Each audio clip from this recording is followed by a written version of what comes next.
Okay, hi everybody, it's Dr. Chafee here, and with another episode of Plant Free MD. I have a very special guest, Lillie Kane. She was kind enough to have me on her show a couple of times, and now I'm very happy to have her on mine. Hello, Lillie, how are you? Good. I'm excited. This is gonna be great. How are you? Very well, thank you very much. Thanks for coming on. For people that don't know, I think a lot of people actually came and followed me from our conversation on yours. So I think a lot of people will know who you are. But for those who don't, can you tell us a little bit about yourself and what you do? Yep. So I am a full-time influencer, health coach, and so I do work with clients one-on-one as well. But otherwise, all day, every day, I'm just making content to hopefully help more people reach their healthiest and happiest lives. Because I watch so many people, my friends, my family, people my age who have things going on, and it just makes me. A lot of the video content that I make is actually from things that they tell me, and I can't really tell them to their face certain things because I've tried that and it burns some bridges. So I've had to just find a way to be able to express myself by making videos, and whoever wants to benefit from them, then whether I'm right or wrong, at least hopefully it can get people doing more research and asking more questions. Yeah, I think that's a good way of approaching it. And you're right. You know, some people are very receptive to this. Other people, for one reason or another, they just think like, okay, look, this isn't even something I can consider right now, and or want to consider right now. And so you obviously you don't want to damage a friendship or a relationship with a family member on something like that. And if they are interested and they watch these sorts of things, then that's great. And if not, then that's okay too. So great. All right. So you've been sort of coming around to the sort of the meat-based keto carnivore sort of side of things. What was your introduction to all that? How did you start researching that yourself, finding these things out, and where do you sort of land on the spectrum now on what you like to do? So initially, I grew up very low income, and my mom was an alcoholic, and she was a single mom. So we kind of grew up having a lot of top ramen, macaroni and cheese, hot dogs. At the time, I thought I was eating a very balanced, healthy diet, but that's just because we didn't have the resources to buy things like soda and chips and candies and things like that. But I feel like now looking back, my whole life, I was probably underweight and under eating just because we didn't have excess. And then when I went to college, that was my first time having an abundance of food, all I could eat. And I was a track athlete though, so at least I was able to consume a lot of calories and burn them a little bit. I gained 15 pounds my freshman year, and then by the time I graduated, Freshman 15. yep, I did Classic. it. Yeah. And then, yeah, I was just eating a very standard American diet, but I felt like I was eating a healthy diet. No one taught me anything, especially, I don't know if it was the school system that I grew up in, but nobody says anything. Like, I didn't even hear red meat causes cancer until I started putting my videos out. And so I didn't know anything about health and nutrition, but in track, they say, make sure to have lots of pasta before we have a race day. And I love dessert. Who doesn't love dessert? So I would have many desserts. And then by the time I graduated, I was very strong. But then I decided at that point, my knees were in so much pain from 8 years of track and field and hurling that I couldn't even walk upstairs. And I had to even have a day where I was in a wheelchair and then using crutches because my pain was so bad in my knees that once I graduated, I said, okay, I'm done running. This is great. I'm a skinny person, so I don't have to work out anymore. I can eat whatever I want and I'm going to feel amazing because I'm young and all of that. I ended up moving to Maui, and then that's where I watched my muscle slowly turn into more fat. And then I ended up meeting my fiance now, who at the time, I was eating the Lillie diet of donuts, paninis, quesadillas, pizza, all that. And when we first met, he didn't want to tell me, like, I don't drink, I don't eat chips, I don't have these kinds of foods. So he just kind of went along with it in the beginning. And in the process, then his health started deteriorating, and he had already done keto. So one night I came home and it's very obvious when he has things going on. And so he said, I have to go back to eating keto, but you, Lillie, do what you want to do. Yeah. And it got pretty tough when I'm like, do you want to make deep fried Oreos and put the Oreos in funfetti cake batter and deep fry them in canola oil? Have one, you're missing out on life. And he's like, no, thank you. And like trying to be very kind about it. And then, so eventually it got to the point where I'm like, it's no fun having ice cream by myself. It's no fun having to be the one who I really looked up to him and admired him, because I'd be like, don't you want a donut? And he'd be like, oh, no, thank you. And I was like, how do you do that? And so he slowly was doing more and more research. He found keto probably 7 years ago from Robert Sykes. So he's a bodybuilder. And so he did not think it was possible to have a good physique without carbs. And by watching Robert Sykes, that's who inspired him. Yeah. And so he started making his own keto bricks and all of that. And so initially I was like, so we're not having bread just this week, or we're not having rice just this week. And I think my approach to that made it easier for me to like do all of this. But in the same sense, he never told me, Lillie, you have to do what I'm doing, like buy whatever you want and make your food. But just because we grocery shop together, we cook together, we eat together, it was just easier for me to slowly start doing what he was doing. Eventually, he started learning more about carnivore, and I didn't even realize he was eating carnivore. I was just like, oh, today he's not having an avocado, he's not having the cauliflower rice and the cauliflower wraps. And I started going, why am I buying all this cauliflower pizza crust and cauliflower everything? And is this cauliflower really giving me all that I need? I ended up watching Dr. Ken Berry's video on the 6 foods, saying beef, bacon, butter, eggs, liver, and sardines. And I was like, oh, that's pretty simple. I love keeping things easy. And so eventually then we kind of moved more towards that, kind of unintentionally. So my whole goal in finding this whole way of eating was never because I was trying to heal anything or trying to lose weight. But in the process, I ended up having so many health benefits that I was like, this is insane. And then I ended up posting a YouTube video about it. And the rest was history. Nice. So how did you end up getting into the YouTube side of things? Is that something you wanted to do for a while, or did you just sort of do it for fun and then it sort of took off from there? So in Maui, when COVID hit, nobody was allowed to come into the island for 9 months, and I was a realtor, so that didn't it doesn't really work very well. Well, yeah. And so we ended up reevaluating what we wanted to do, because we didn't want to live there forever anyway. So we ended up moving back to Pennsylvania, where he's from. And in the process, I was like, I need to do something while we figure out what we're going to do next. And so then I was like, well, I want to help people. So I'm going to make a YouTube channel about crafts from Mr. Beast's idea, and I'm going to send these crafts out to people all over the world. And so I did that initially in the beginning, and I was sending crafts all over to people. And then I just started talking about trends and talking about what to get your boyfriend for Valentine's Day, and then what do I eat in a day? And then that was just where things kind of blew up, and people started asking me more questions like, but what about fiber? But what about heart disease? But what about all these things? And then I started realizing, like, I didn't, even when I posted that video, I did not know I was eating a carnivore diet. I thought I was eating keto.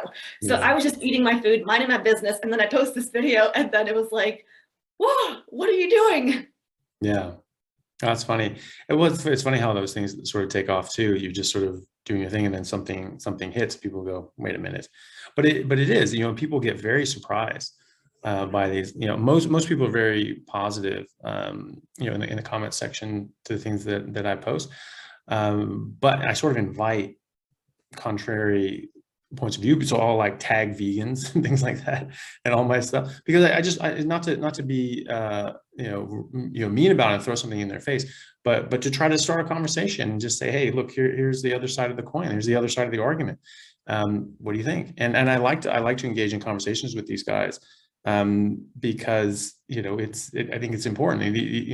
These are the people that really need to hear this stuff the most. And when I was researching this, I went out of my way to find vegan doctors and researchers and look at their research and talk to them and say, okay, can you tell me about this? And what about this? And can you explain that? And what about this? And just to make sure I wasn't missing something glaring.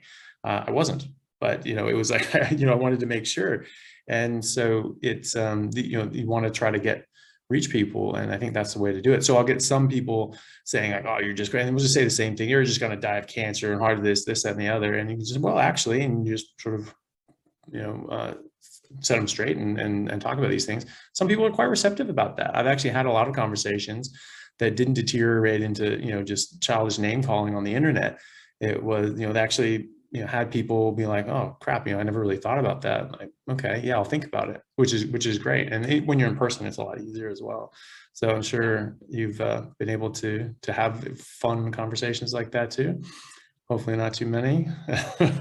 Yeah, some people you can kind of just tell they're closed-minded. So it's like, I'm not going to go back and forth and argue with that. But I think that the comments do help when people leave, even if it's a negative comment, because it gives more engagement. So it's going to give the video out to somebody who might be more open-minded. So even if it's a vegan who's very hardcore vegan and they're going to write a mean comment and I can't change their mind about it, their comment helps me get more engagement to reach more people who do care. So it's like, Yeah. And you'll see too, other people will read their comment, and like sometimes you don't even need to weigh in, because they're already going, well, actually, here's a study, and here's a this, and watch this, which is great, because people are really doing their homework, and they're really learning this stuff. And so now they're out there, because previously there weren't very many of us talking about this sort of thing. Now there's quite a lot of people. There's quite a lot of people that have done a lot of research, that have seen a lot of videos, have read a lot of books and read a lot of studies, and now they're being able to quote the literature and talk about these sorts of things, which is great, because before it was very one-sided. It was like everyone's just like, you eat meat, you're gonna die. Most people are like, I don't know if I buy that, but like I don't really have any hard reason to call bullshit on it yet. But it's changing, which I think is really good. I honestly think that in the next sort of 5-10 years, this is going to be a very mainstream accepted way of eating, and hopefully just continue on from there. Yeah, similar to like keto. Keto initially was like, oh, no way. And then now it's like all you see in the grocery, or all that I see in the grocery store is like keto product. And I mean, they're all a bunch of, I wouldn't have them, but at least people know about keto like they know about veganism. Yeah. So then do you do like full carnivore now, or what do you do? So now I call it hypercarnivore.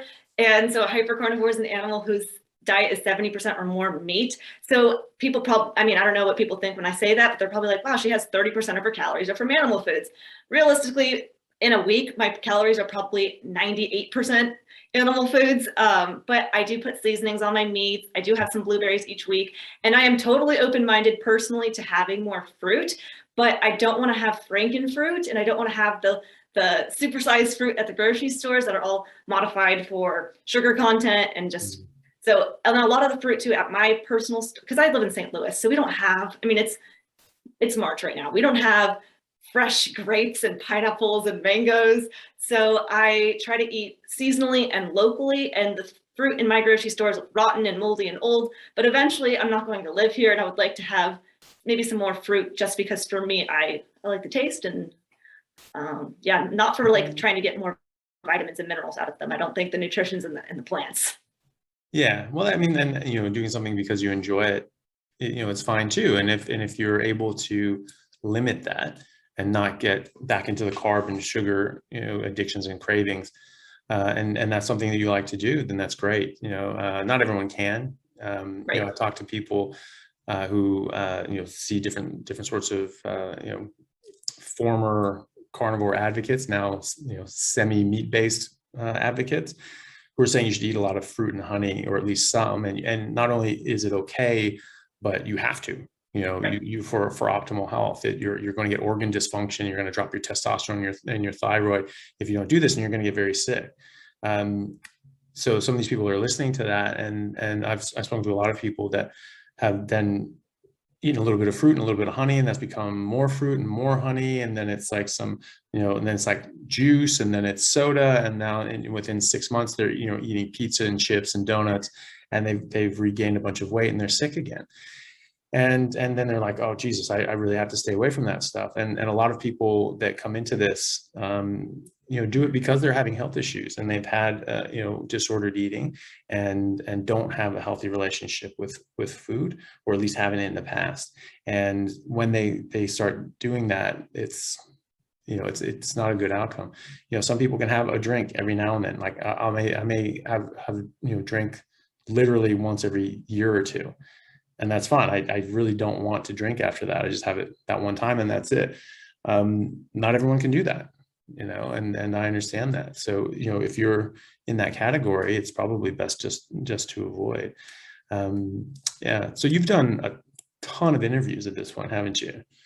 Yeah. Yeah. Like how many are you at now? I don't know. I haven't kept track, but I was thinking about it yesterday, and I was like, wow, I've had medical doctors, chiropractic doctors, eye doctors, dentists, heart doctors, archaeologists. I mean, I was like, wow, there's been that many different kinds of, you know, people who are involved in different aspects of it too, right? Because it's not just, yeah, I want to know how it works with my teeth. I want to know how it works with like evolution and archaeology. So it's been really awesome being able to connect with all these people and get more of an understanding for myself. And also the questions I get from people too is usually the questions I ask. Yeah. And, you know, obviously because you've spoken to all these people, I guess you were pretty much keto, carnivore. That was what you were doing before that. But now that you've spoken to so many people, you know, has that changed your views at all? Has that changed your outlook on things, or what has that done for your personal development?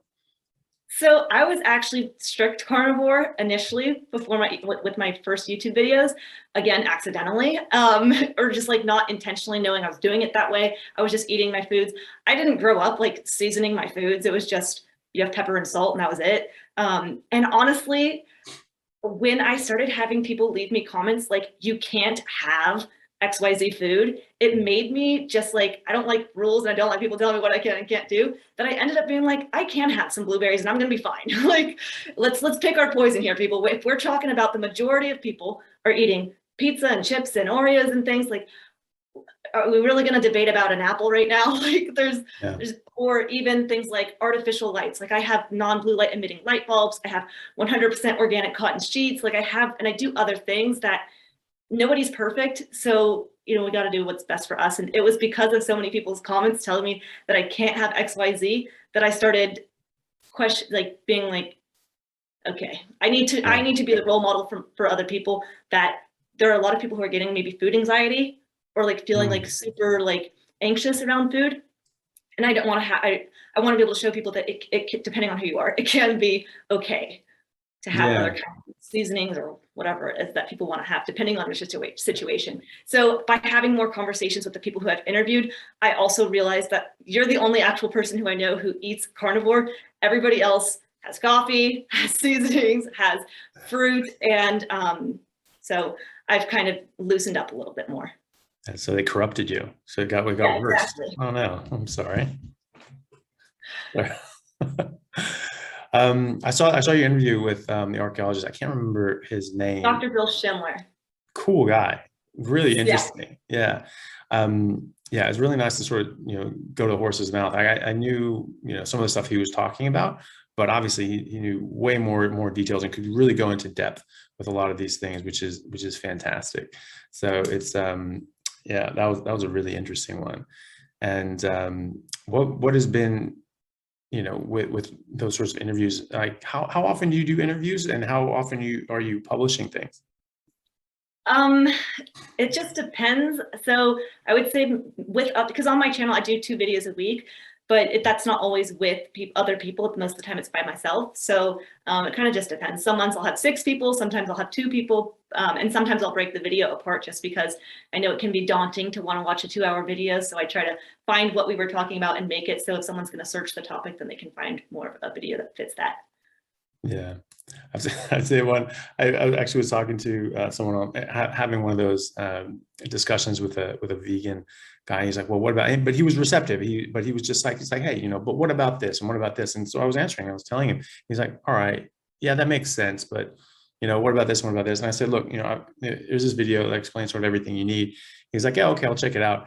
And then like 10 seconds later, he comes back, is like, 45 minutes, question mark? Nope. It was just like, all right, like you don't have to, but you know, here are the cliff notes. But you know, if you have time, it just breaks down everything. I mean, you know, that is the problem as well, is that, you know, these are complex issues. Right. You know, if you really want to get into the details, it's actually pretty simple. Just don't eat plants. Simple. But you know, if you really want to get into the, you know, the details as to why you know that's important and why eating meat is important, especially fatty meat, then you know you need to take a little time with it. And because there's so many myths and rumors and just falsehoods out there to do with this, you need to take time to dispel those sorts of things. And you know, that's not quick. You can't do that in a soundbite. You can't do that in a headline. You know, some people can, like Thomas Sowell can. That guy's brilliant. I don't know if you ever read him. He's an economist, and just literally, like I honestly think he's the most brilliant and well-developed thinker that America has ever produced. And like, reading his books and his columns are like a masterclass on how to think and how to approach information, to really dig down to the bedrock of a situation, just analyze it and really find what's really going on, and just be like, okay, yeah, that's it. I mean, it's like his columns read like a mathematical proof in beautiful English. And you're just like, at the end of it, you're like, yeah, that's what that is. You have some issue going on back and forth between different pundits and experts for weeks at a time, and he just goes, look, here's the situation, here's the history, here's the background, here's this, here are the facts on this side, here are the facts on this side, and and here's the stuff they're not telling you, and you just go, yeah, okay, yep, that's over. That's very straightforward. And so he has a particular genius of describing, making very complex situations, describing them very, very easily. And I think that's a gift, and so hopefully we can do that for people as well. But I don't think anyone's going to do it as well as he can. So trying. So it takes longer, is what I'm saying. Yeah.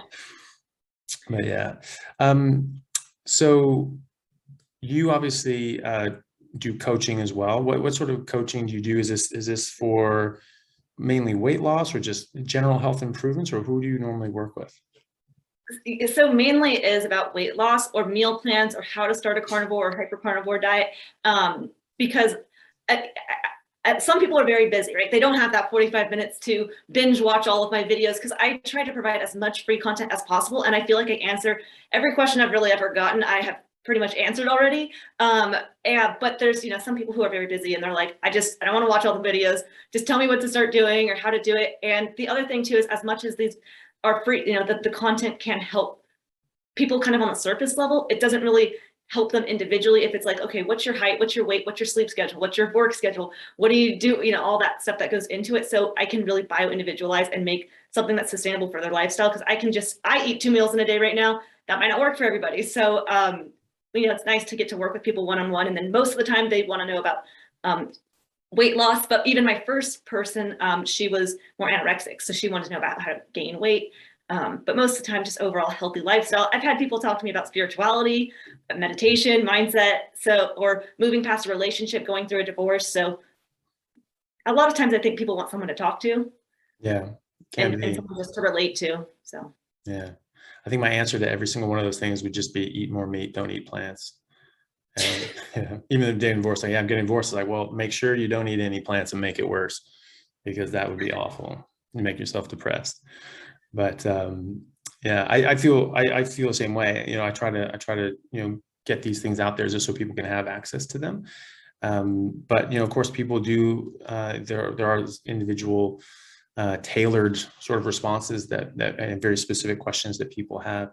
I do feel bad because I really, most of the time I'm just telling them, just don't eat any plants, just eat more meat. No, seriously, just only eat meat. And so I sort of preface this by telling people, I'm like, literally, that's what I'm going to tell you as far as what to eat. You can see my videos, and if you have questions after that, or you want to discuss certain things after that, then certainly we can set something up. But I want this to be worth it to you. And so I don't want to just tell you something that you already know. Yeah.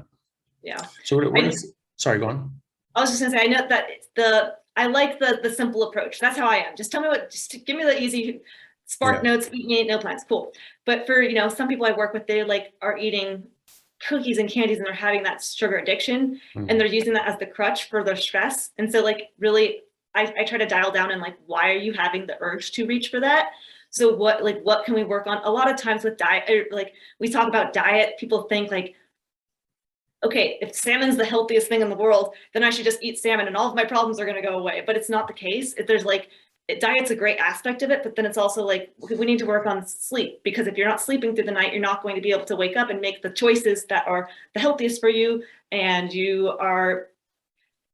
there's just a lot more that goes into it, that when I love the simple approach, but a lot more people need more to figure out why they are doing that. Because even still, right, we want to make it sustainable. And so some people, they can't make eating meat only sustainable. They have work events, they have they're starting to date, they don't want to be the weirdo. Or even if that is the case and they are going to do the only meat thing, then how can we shift your mind around that? And how can we make you feel comfortable and confident in doing it? Yeah. I think that's something a lot of people struggle with as well. is the social interactions, and they feel very awkward. But you think about it, someone who's vegetarian or vegan be like, oh no, I just don't eat meat. People are very accepting of that.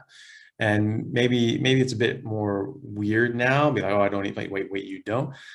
But at the same time, you don't need to telegraph it, because you go to dinner and you just order a steak.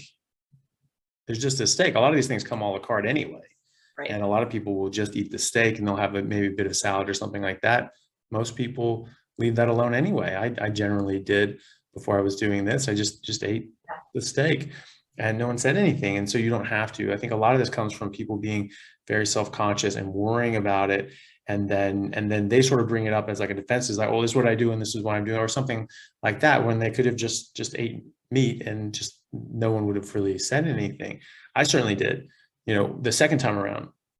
And I was very sort of weird about it, and ended up having the conversation on what I was doing and why I was doing it quite regularly, which is probably good because I got repetition in talking about this topic, but which made it a lot easier to talk to patients and other people and do these videos as well, because I've literally done it like 1,000 times. And so like just explaining myself to people. But then I think back to when I first did this in my early 20s, I was 5 years plus that I exclusively ate meat. I didn't bat an eye. I didn't think about it for a second. I was just like, yeah, nope, not eating any plants. And just like, oh, okay, so I just sort of eat this. It never came up once. It literally never came up once. No one cared. And I didn't talk about it and they didn't talk about it. It was just like, yeah, just eat meat. Oh, just eat the meat part of things. People are other things and I'm just eating that. I just didn't talk about it, didn't think about it. And it really never came up. And now it doesn't either, because now I don't care anymore. And this is what I do and I don't talk about it and I just get on with it. And some people ask me like, Jesus Christ, 3 plates of eggs and bacon, like, nice. And, I wish I could eat like that. I just don't want to, die of a heart attack. You work out so much, so obviously it's okay. And it's like, well, actually, this is actually why I, am in the shape that I am. And that can come across, come up with a natural sort of conversation that way. But it's not me being self-conscious and worried about it. It's actually them being interested in it. Yeah. A lot of times we work it up in our heads. Everyone's looking at me. Everyone's judging me. People don't really care. They don't have the time to care. And they're too busy thinking about themselves that everyone's judging them. So, and even when we were eating this way, again, this is prior to my even YouTube channel even existing, we went and visited my family for Thanksgiving and we're like, yeah, we're just gonna eat the entire turkey for you guys. Cause there's always leftovers. We were there for a week. So it's like every morning we were eating all the bacon, all the turkey. And like, they didn't ask questions like, where's your fruit? Where's your veggies? They just were like, right on. And then I made a YouTube video. I only eat meat and butter. And they're like, what? Since when? And I was like, you guys were with me the whole time. Yeah, remember Thanksgiving? Like then. Yeah, that's funny. Yeah, well, that's a funny thing too, because my family never said anything about it when I first started doing this. And then, when I did this the second time, because I was so interested in it, because I was, looking into it and reading, I was like, oh wow, do you see this? Do you see this? Do you see this? Before it was just like, yeah, plants are trying to kill me. I'm not going to touch this stuff. And I just did that. No one said anything. And I only wanted to eat the meat anyway. And so, I was just to do that. So it really wasn't too big of a difference. And maybe they just didn't see the sort of the pattern. But my brother did. I was living with him at the time, and I would only eat meat. He never said a thing. He didn't do it. He would eat bread, but he didn't say a thing about it.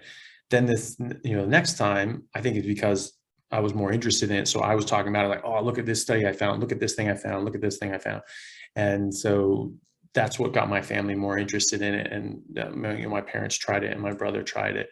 And it just came up more. So I think that's why it was. But yeah, like for years, the first time, it just didn't even come up. No one batted an eye. I don't even know if they realized that I was doing that the whole time. But yeah, just like your family, until you actually started talking about it. Yeah. So what are some straightforward just weight loss tips? Like how do you approach that when your clients come and talk to you about best ways of approaching weight loss? So a lot of times people know what to do, right? A lot of times people know maybe I should be eating, not having these foods, having more of this. But I think too, a lot of times people focus, they know they shouldn't be having cake, cookies, pasta, or whatever, but they don't know how to replace it. So it's a lot of times we need that bridge, or even especially like I had sugar addiction too. So I did not transition from keto to carnivore to all that like overnight. It took me like 6 months to like slowly, okay, no bread this month, no vegetables this month. It was just a very slow process for me. And so, because I want to do it, make it sustainable. I remember the first month I didn't have sugar. I was like, I'm alive. How did I make it? I was like, I purposely tested myself. I'm going to do 1 month, no sugar. So, with weight loss strategies, finding that food that's for you, right? Because we eat differently, even though we eat very similarly. So and then also I say prioritize protein first. So if we can prioritize the protein first, then depending on the person, we can add in mostly, we're doing fats with what I do, but if somebody's listening and for whatever reason they want to do carbs, I calculate the calories they might need to be hitting in a day minus the protein amount that they're getting, and to get the net other foods you can be having. Though calories are a tricky subject because not my mind are equal. If I gave someone 2,000 calories of donuts, they're going to have a different body composition, but also just different health than having 2,000 calories of steak. So I think prioritizing protein first is the main one. But if someone's got the whole diet dialed down and they're like, I'm still not losing weight, a lot of times I notice that people are under eating. And so that's not going to help with weight loss, especially in the long term, because people's hormones are going to get messed up and their metabolism is going to slow down and they're going to start losing their hair, maybe lose their menstrual cycle, and the body's going to start slowly shutting down. So I really emphasize making sure we're getting enough food, because that's also going to help with weight loss. But then, of course, things like sleep, stress. Like if we are so stressed, I don't care if I'm giving you the healthiest diet, you're still not going to, your body's going to hold on to it differently, or your vagus nerve connection is not going to digest the food properly. You're not going to produce the right amount of stomach acid and all of that if you're highly stressed. And that's a lot of people have that. And they don't even realize, not like just the stress we think about, stress from work, stress from kids. I'm saying blue light. I'm saying pollution in the air. I'm eating off a metal spoon. My clothes have plastics in them. They're not all 100% organic cotton. I'm having deodorants, makeup, like all the little tiny chemicals and stressors that we put. I mean, I have jewelry and metals in my body. I have a tattoo that has lead into my body. So there's a bunch of little things that, how can we just reduce some of those chemicals? We can't fix everything. We can't be perfect, but I think focusing on sleep's very important. That's something that I prioritize. And so I don't know. That was kind of a winded answer for weight loss tips, good. But no, it's good. All of those are good. I probably know the answer to this, but you're saying that people that aren't losing weight actually sometimes are under eating. And I think that's an important thing for people to understand. Like what are your views on the whole calories in, calories out sort of dogma? Yeah, so I don't personally, just even without even having to do research or having to talk to anybody smart, my own experience, I was somebody who in college was so obsessed with, I need boys to love me. So I need to have a 6-pack and I need to be beautiful. So I'm going to go on the treadmill for hours and I'm going to do 1,000 crunches a day, and my body composition didn't change. Why? Well, I mean, I was eating whatever. And so I think that it's important to exercise because of longevity purposes and building the muscle, because if we're not growing, we're dying. And if we're not becoming stronger, we're becoming weaker. So I think it's important to exercise. But I know a lot of the times people think, okay, I need to be hitting this certain amount of calories and burning this certain amount of calories, but there's just no way to know accurately how many calories you're actually burning. And then with like same thing with even knowing how many calories you're eating, an egg can have anywhere from like 40 to 70 calories. And that's a big difference. And all of the foods have such a big difference in their calorie amount that there's no way to really know how many calories you're eating or burning. And I know I have people who come to me who are eating more calories than they were eating prior, and they're losing weight.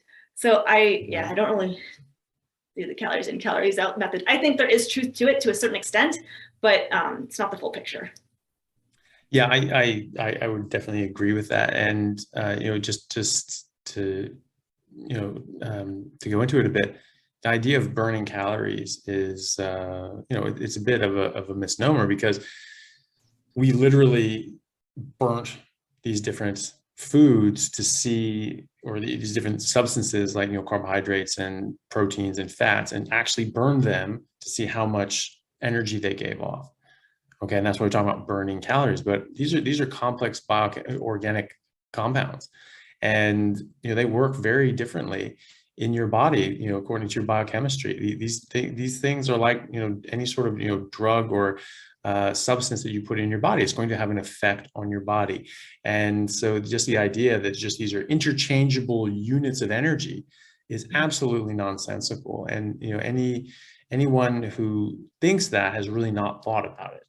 And unfortunately, that means that there's a lot of doctors that do that, and there's a lot of actually quite well-known doctors that have a big following and success that just say this asinine thing, where like there's just these complex biochemical organic compounds are just going to be just exactly the same, just completely interchangeable. It's just like we know that's not true, and these people took biochemistry in order to get into medical school. They damn well know better. And so like, and then they just forget it, because the dogma is so strong. And it's just like, calories in, calories out. If you burn more than you consume, then obviously it's when your entire biochemistry changes depending on what you eat. And when you're eating carbohydrate heavy foods, you're going to raise your insulin. You're going to slow your metabolism down. That's just how it's going to work. And you're going to start storing fat. You're not going to be burning fat, period. And so, there are different mechanisms in your bodies that these different, organic compounds affect. And that's just a fact of life. It's in biochemistry textbook. We have old charts talking about it, about like this chemical is this chemical that goes to this one, goes to this one, goes to this one, excites this and blah, blah, blah. Like this is just hard facts. And then we see this also in practice, because we see people like yourself that, work hard, push, or people that are starving themselves and just not losing weight. They're not burning fat. My mom was one of these people. After she had me, she had a difficult time, getting her body back in order and losing weight. And she was very self-conscious about this. She did not like it. And she told me that she would, at one point, she was eating 200 to 400 calories a day. And she was running for like 2 hours in the morning and 2 hours at night. And she could not lose weight past a certain point. She just could not. And she was very depressed over it. But she got in crazy shape, which is great. And she said that, that allowed her to be healthy enough to have my younger brother, who was the fifth. So I was the fourth, he was the fifth. And she said she probably wouldn't have been healthy enough to have him if she hadn't been in such good condition. So, she said that, well, at least that came out of it. But, there are countless examples in real life where this doesn't happen. And a lot of, weight loss centers even tell you, like, you have to eat more than 1,200 calories a day or you're not going to lose weight. And so, these people then say like, oh no, still calories in, calories out. You just said, you eat less than 1,200 calories and there's going to be a problem. So, what about fasting? Do you ever do that yourself, or do you find that a useful tool in weight loss? This is interesting because I just spoke with somebody who was just so anti-fasting that it really was like shocking to me because I wasn't expecting it. And I think that fasting everything has benefits. You can Google whatever you want to find and you can always find the pros and the cons to everything. I personally intermittent fast. So my first meal is around 11:30 and then I finish eating around 5:30. So I'm doing an 18-hour fast. It's not purposeful. I'm not hungry. If I ever am hungry, I'm not going to say I can't eat. So I'll eat if I'm ever hungry and follow my hunger cues. But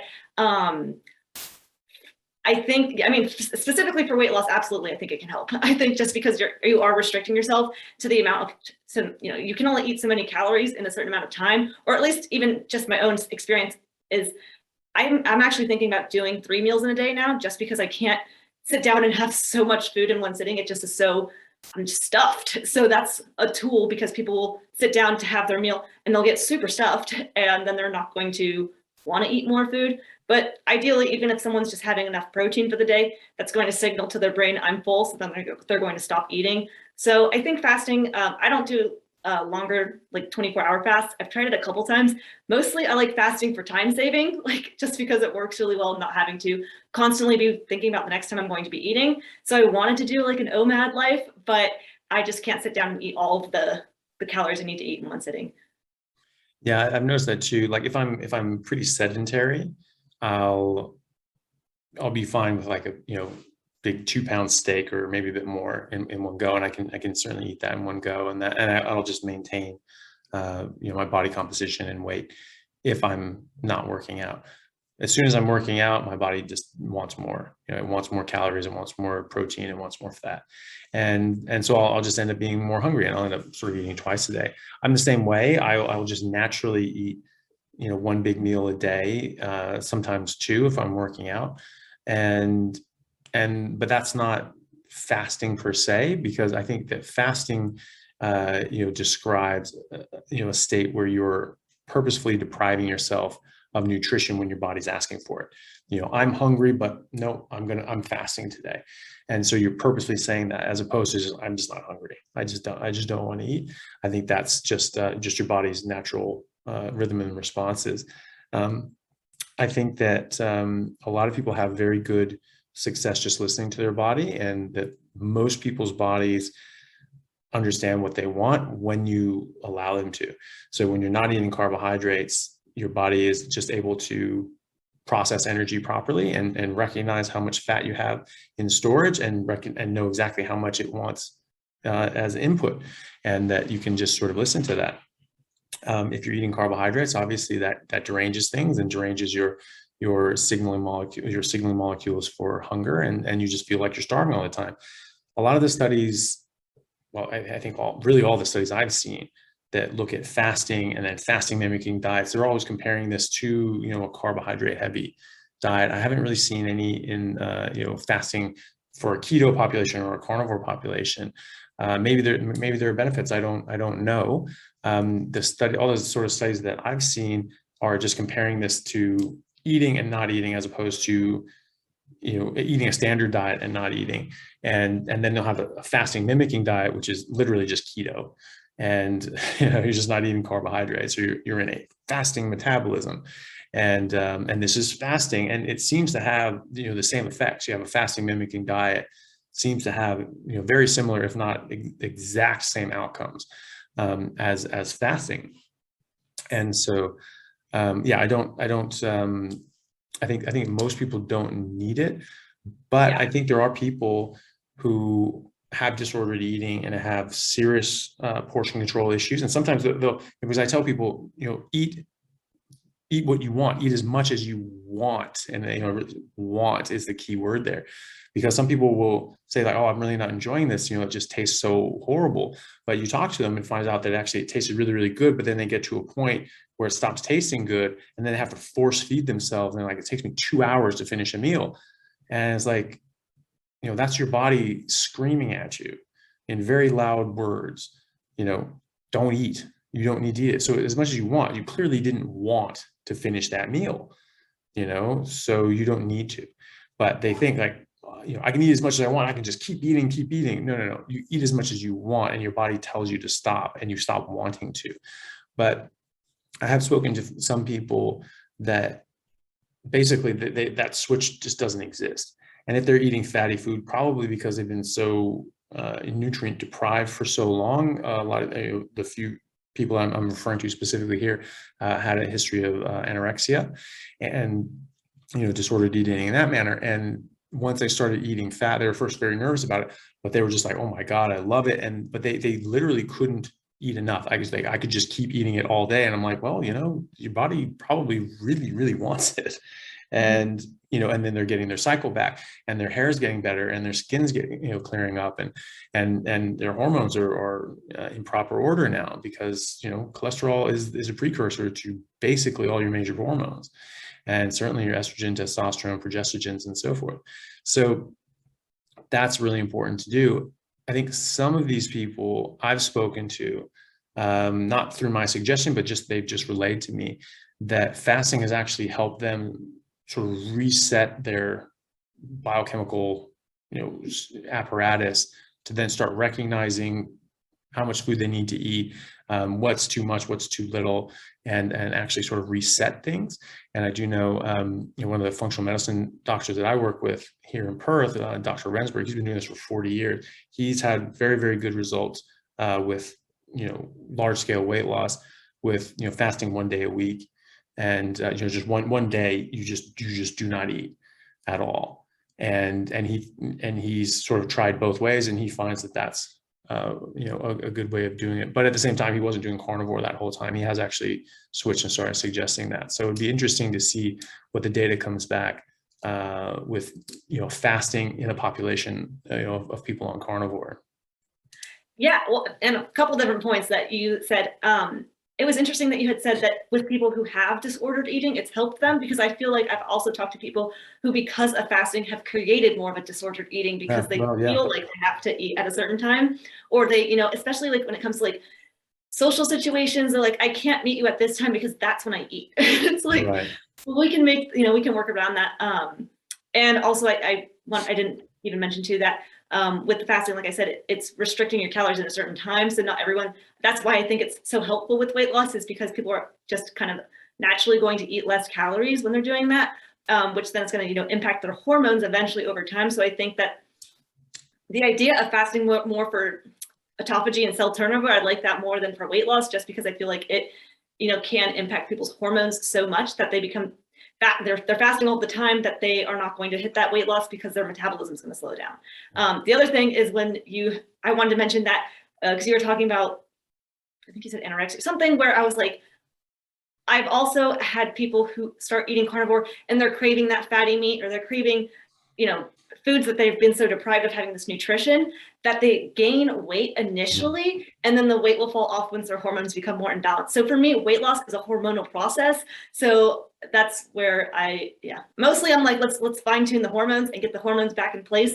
And so if you gain weight initially, I know that is like the last thing people want to do when they're trying to lose weight, but it's going to be more of a long-term solution than I'm going to lose weight for a month and then it's going to come back. Yeah, I think that's the thing too. There are a certain subset of people that even if they're overweight and they start turning to carnivore, most people lose weight quite readily, and their body composition changes dramatically.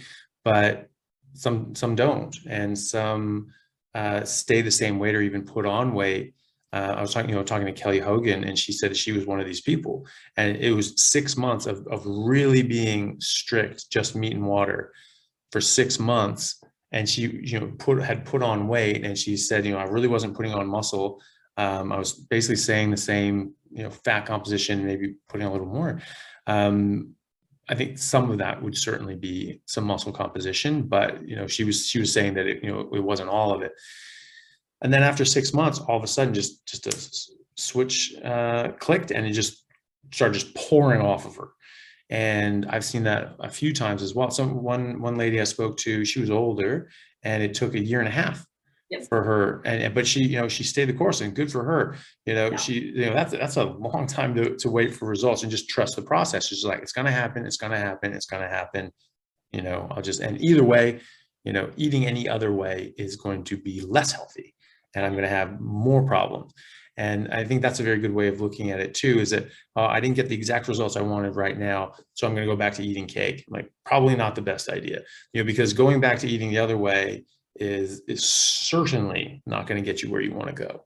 Whereas this eventually will, and does. I would wonder if these people who had a lot of deprivation, caloric deprivation, nutrient deprivation for such a long time, who are just craving fat and really want to, and are putting on some weight, if, like you say, at some point their body's just trying to load up on us, because it's basically saying, we've been starving for so long, we're going to die now, so we need to pack everything in. At some point, it's just going to be like, okay, I think we're okay now, and sort of click over, and then lose the weight and go back to a more ordered way of eating, and being able to find satiety as well, and have a more typical experience with this. I'd be curious to see that.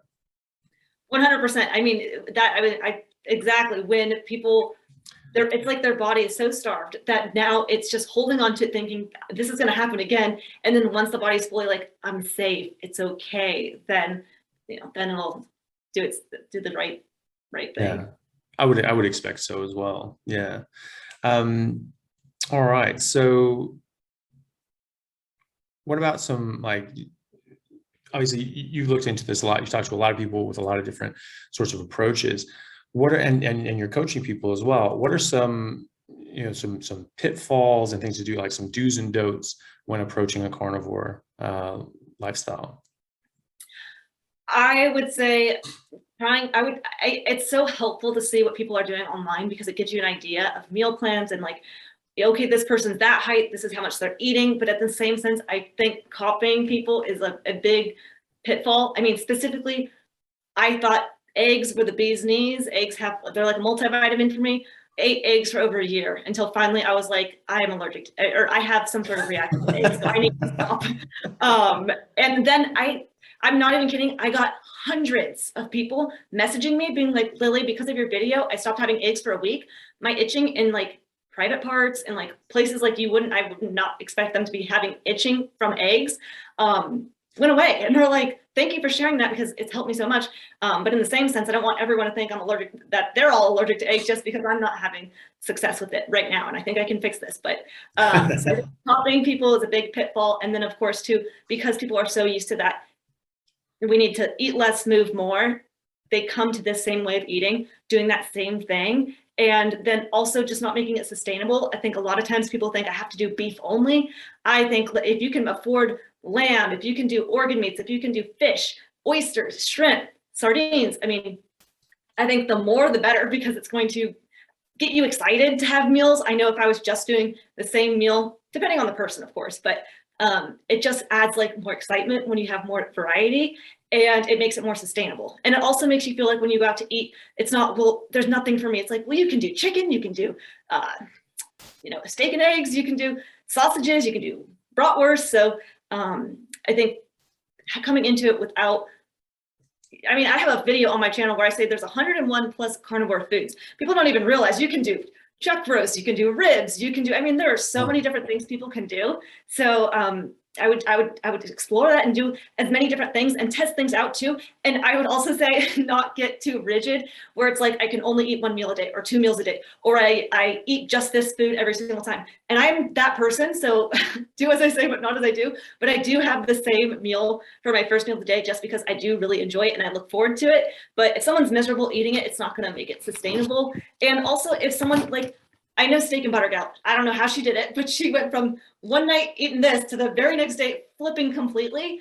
Not me. Like, I baby stepped my way into this. And there are going to be both personality types. So just knowing what kind of personality type do you have, because you don't have to do it. The rules say you can only eat it this way. It's like,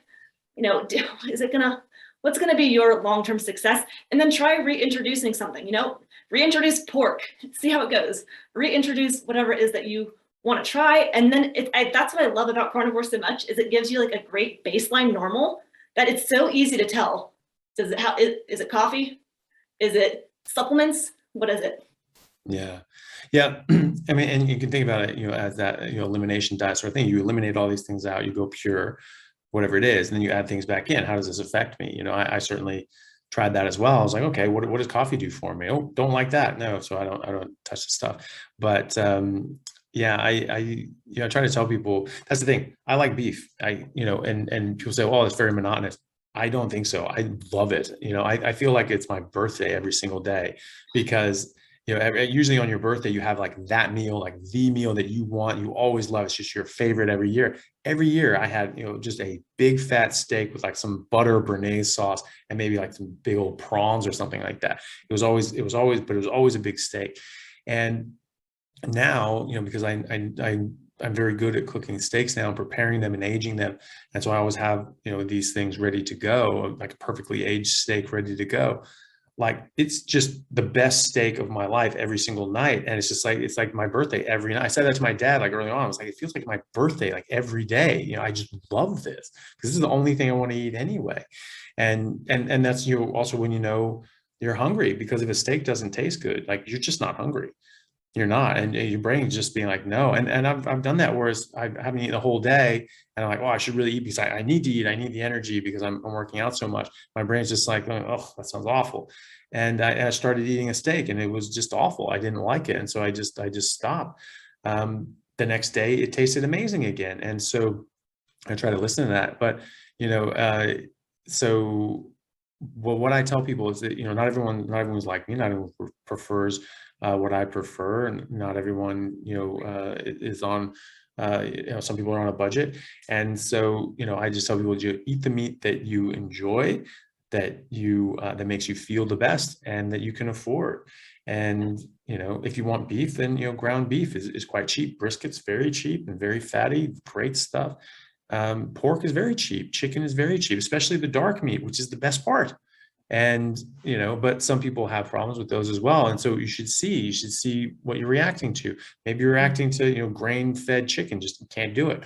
And grain-fed fish as well is an issue. Chickens also, you know, that can be, I know people that have had problems with chickens that have been, you know, fed, you know, corn and things like that. They can't deal with it, especially like the egg whites. And so people with autoimmune diseases seem to be obviously more sensitive to these sorts of things, and, you know, they need to avoid at least the egg whites, generally the chicken and the pork, and even grain finished beef can cause some problems. And so, like, early on, it's best to do grass-fed if they can. You know, obviously that's not accessible or affordable to everybody. So I think everyone should, like you say, like, you know, 100 different sorts of carnivore options out there, and you can just fine tune it and just find what you like, find what you enjoy, and go from there.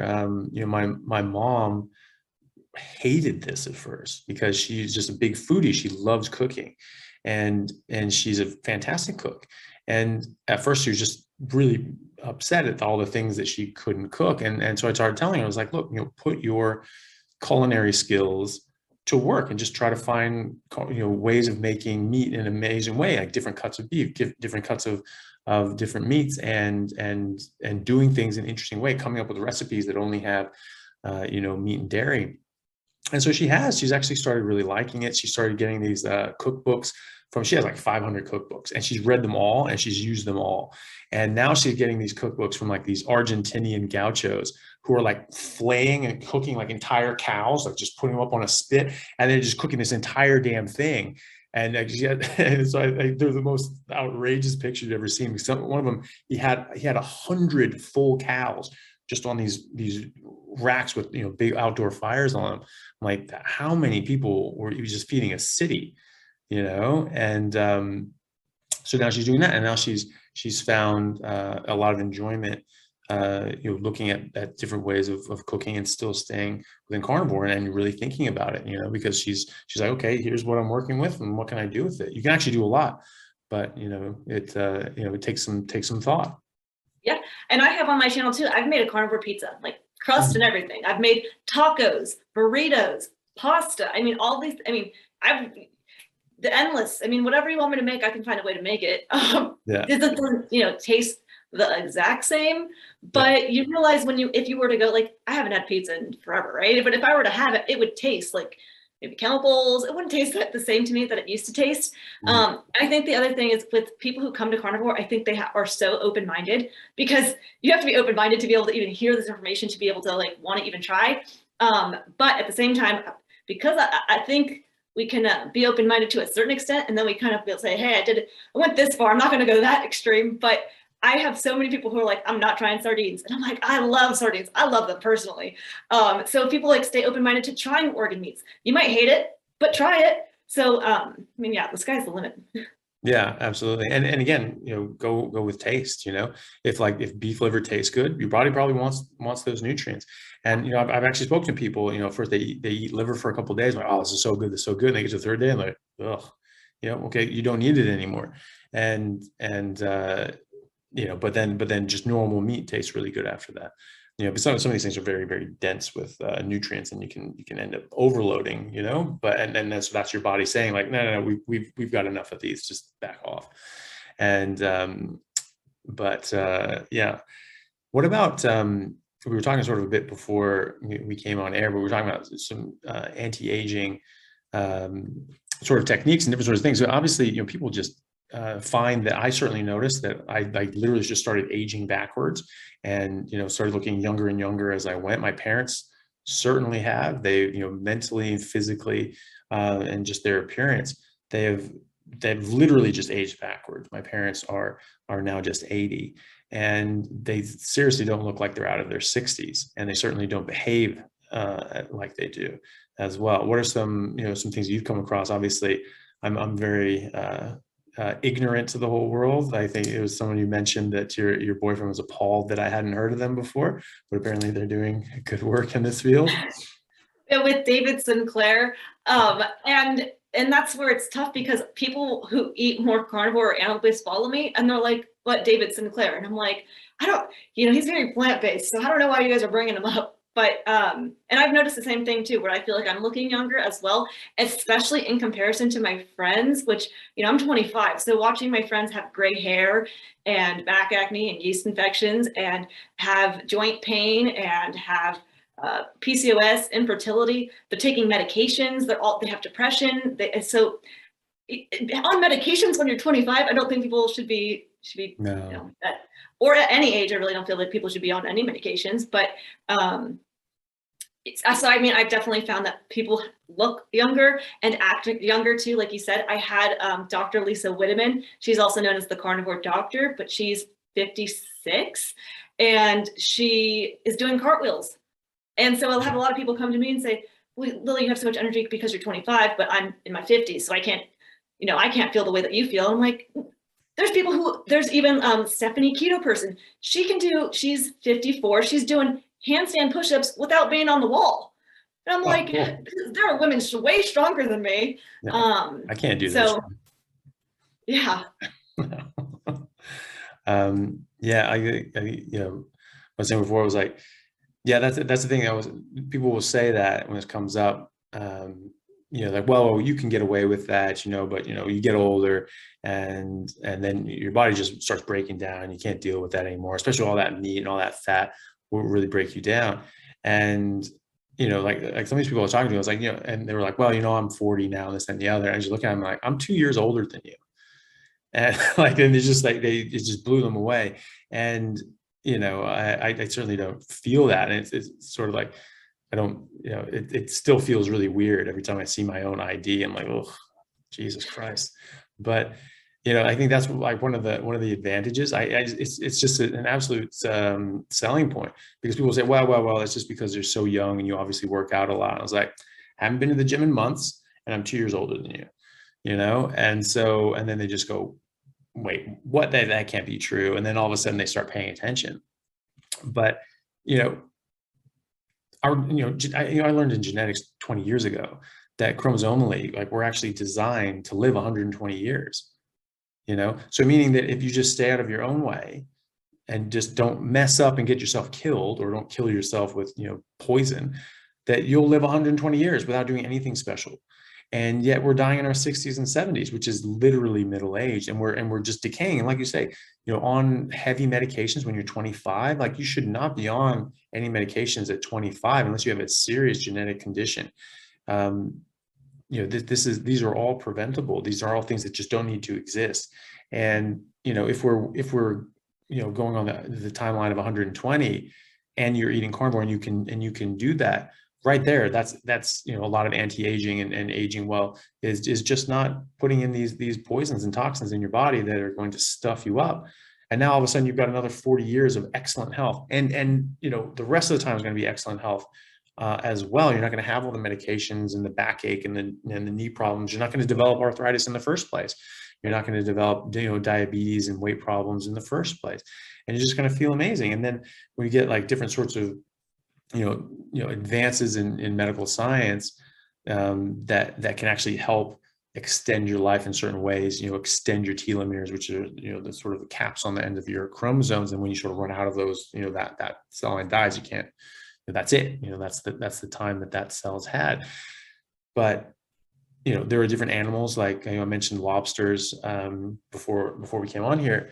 They have capped telomeres. Those things they're immortal. They will just keep going forever. There's probably some 2,000-year-old lobster just eating children somewhere in the deeps, and we don't even know about it. But cancer cells also cap their telomeres, so they're immortal now. They've immortalized their cells, and they can just keep replicating. They can keep going, and nothing can stop them. They won't die out. And our cells will. But you can extend your telomeres. Exercising actually has been shown to do this. Your testosterone, growth hormone, these sorts of things can do that. And exercise can stimulate testosterone and growth hormone, estrogen as well. And so all of these things contribute to healthier bodies, healthier cells, and longevity in the long run. But maybe we're going to find something that some way of capping our telomeres on our cells. I've thought about that when I first learned about telomeres, and that cancers and lobsters and different sorts of things had capped telomeres. I'm like, well, why don't we just figure that one out? Why don't we do that? And that would be very interesting. Who knows what would happen at the end of that? Probably, a body full of cancer cells. Probably. Generally, when we start mucking around with our genetics and do something stupid like that, we end up with a lot of weird tumors that we were not expecting and didn't want. But you never know. Maybe not. And maybe you end up just, immortalizing yourself right there and just basically stop aging after that. That would be kind of interesting.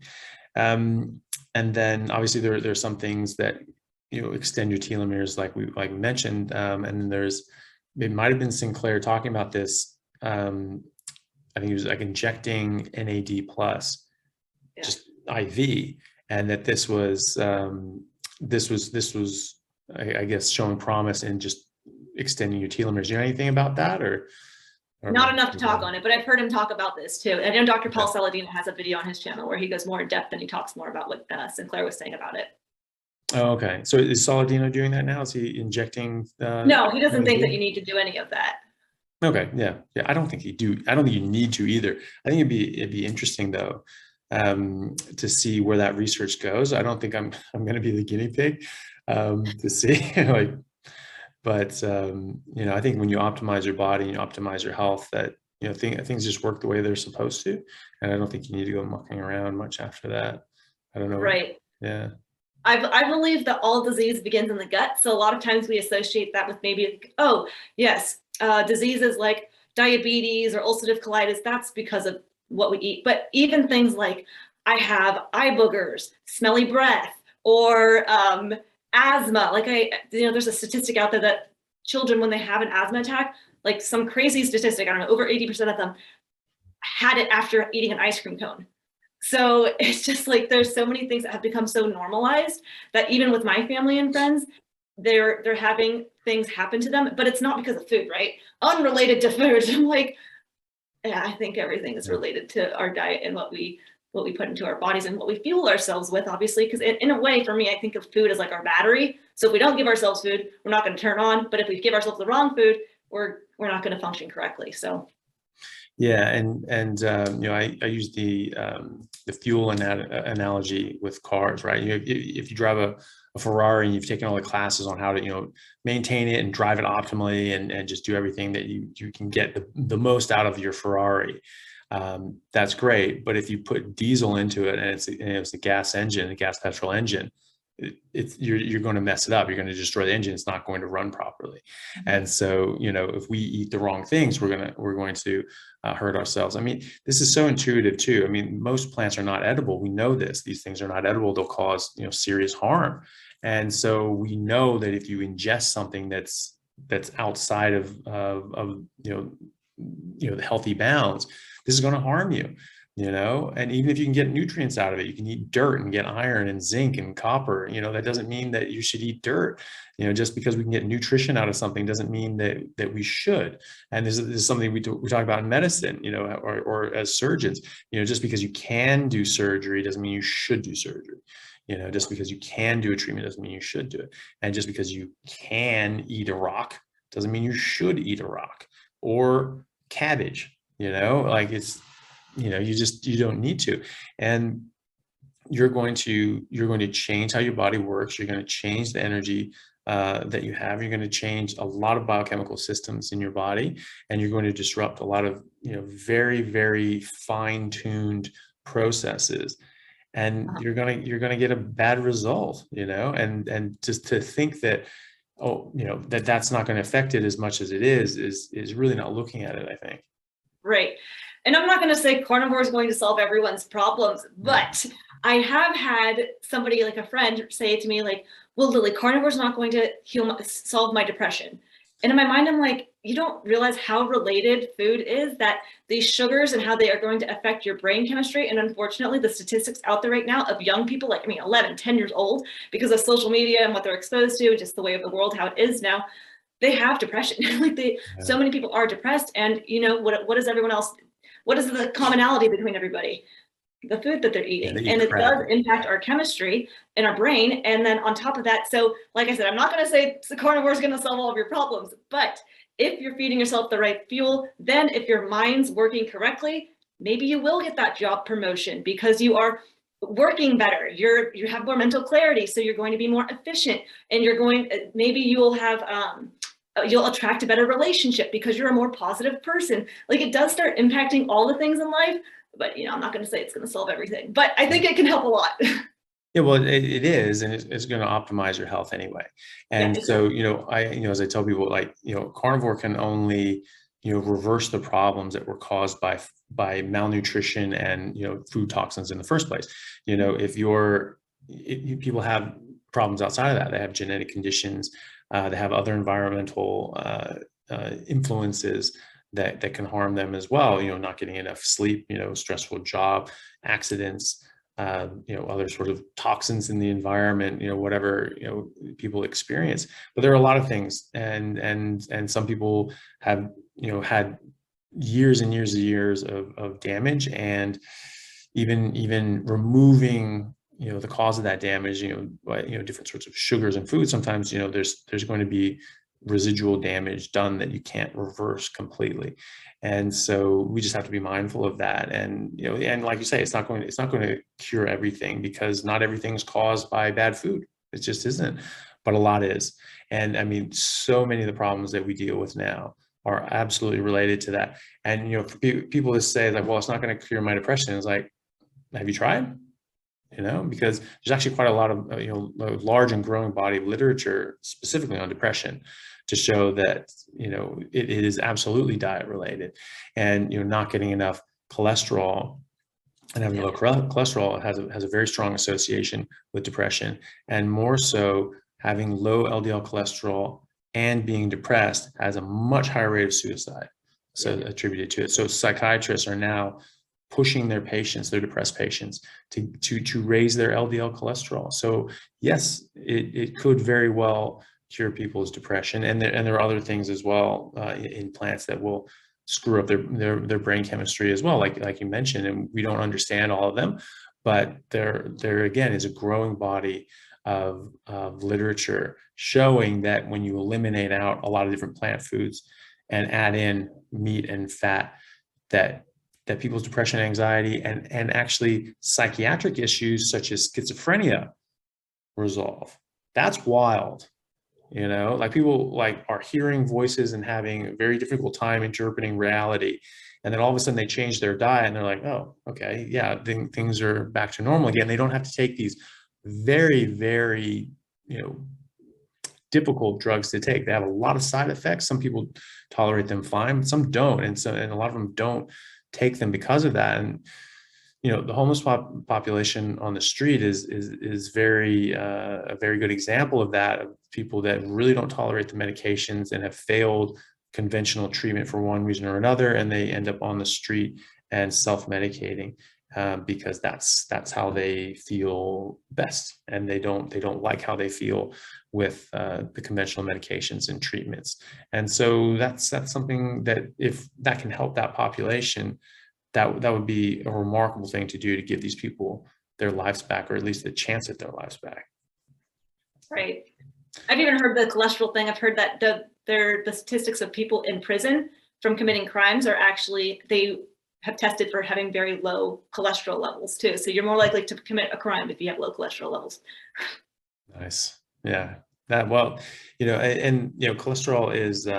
is so important. I mean, it's ubiquitous. Our cell membranes are made out of cholesterol. I remember thinking that in 8th grade biology class, it was just like the cell membranes it was all cholesterol. And I was just like, isn't that the stuff that's bad for you? That stuff that's going to kill you, is going to cause a heart attack? Like, how can it be bad for us? Like, we're literally made out of it. And I'm like, okay, well, when you get an abundance past a certain point, maybe there's a problem. Like, I guess that would sort of have to be what it is, but like that it just never made sense to me, even as a kid. And and there's so many processes in your body that cholesterol is just absolutely vital for. And to limit this and then give drugs that actually remove this, and it's something that's very, very good for you and has side effects of its own, it can only cause harm. And I think that the quicker that we get rid of this sort of stigma on fat and cholesterol, the better, because it's really harming people. It's really causing harm. Right. Yeah. Great. So you're talking about like, just like the whole health approach. So apart from, weight loss and so forth, like what are sort of the main tips that you try to get people? And you touched on a few of them already, but what are sort of the main holistic approaches to improving your life?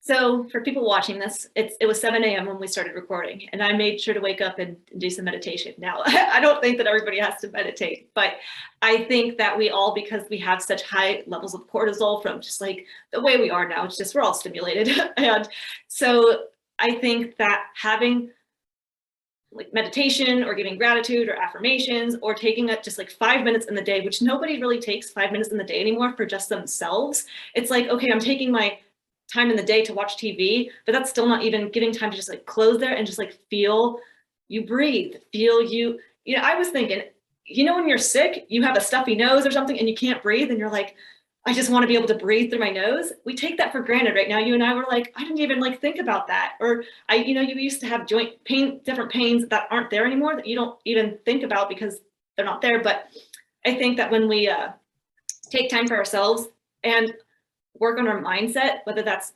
listening to podcasts. I like to plan out my next day's agenda because that helps me with my sleep, because I know it's all planned out and it's done and it's on the paper. But I mean, even with food, all this relates to your mindset, because some people have, mindset. It's when we think about weight loss, a lot of times people want to lose weight because they want to look good. But once that person loses their weight, there's going to be something else. Well, I need to dye my hair, fix my nose, my teeth are messed up. I'm not beautiful enough. We're comparing ourselves all the time to people on social media, that no matter what you think you're going to fix to look more beautiful, this is all starting in the mind. So a lot of times when people come to me for weight loss, I'm like, well, why do you want to lose weight? And if they're like, then I'm like, it's because you want to look good, and that's fine. But you can look good today. We just need to figure out what it is that you need to do to feel that way. So a lot of like the depression and anxiety and things that people may have, even if they're eating the right diet, I think, taking some time to work on our mind, getting good sleep. So whether that's, for me, I like to get up in the morning and get some exposure to daylight. So it helps reset the circadian rhythm and I'm producing the melatonin at the right times, or getting off the electronics an hour and a half before bed. It's just to like get off the blue light, start calming down the body. So I would say sleep, stress, mindset, exercise. I do think, like I said, I think it's important for just longevity purposes. And we're not meant to sit all day. If we go to an office or a job, or we're sitting on the couch all day, our bodies are meant to move. So I think an hour, walks. That does not mean working out, going to the gym, doing HIIT workouts and cardio, getting a walk outside. So I take walks after each meal. Also helps with digestion. But again, just getting the body moving, and don't watch the news. Yeah. Yeah, that's definitely important for depression, is staying away from that, depressing stuff. Yeah. Okay. All right. Well, thank you very much. Lillie, thank you so much for coming on. I really enjoyed it. Can you tell us how to find you and where all your details are? I'm on YouTube, Lillie Kane, on Instagram, Lillie Kane _YouTube, on TikTok. Hit me up on TikTok, Lillie Kane _YouTube. I have a Facebook page, Lillie Kane. And of course, people can always email me, or if anyone has like a question or even needs some prayers or some good vibes sent their way, they're, I like just help making people feel good. Again, my YouTube channel started just because I want to make people smile, and that's still what it is today, but it's nice because I feel like I also get to help people with their health at the same time. So awesome. Thank you so much for having me. Yeah, you're very welcome. It's good to have you. And I'll put all that in the show notes as well. And okay, great. Thank you so much, Lillie. And I'll talk to you again soon, hopefully. Thank you. Have a good day. You too. Hey guys, thank you very much for taking the time out to listen to what I had to say. If you like it, then please like and subscribe to my YouTube channel and podcast. And if you're on YouTube, then please hit that little bell and subscribe, and that'll let you know anytime I have a new video out, which should be every week, if not more. And if you could share this with your friends, that would help me get the word out and let me know that you like what I'm doing. Thanks again, guys.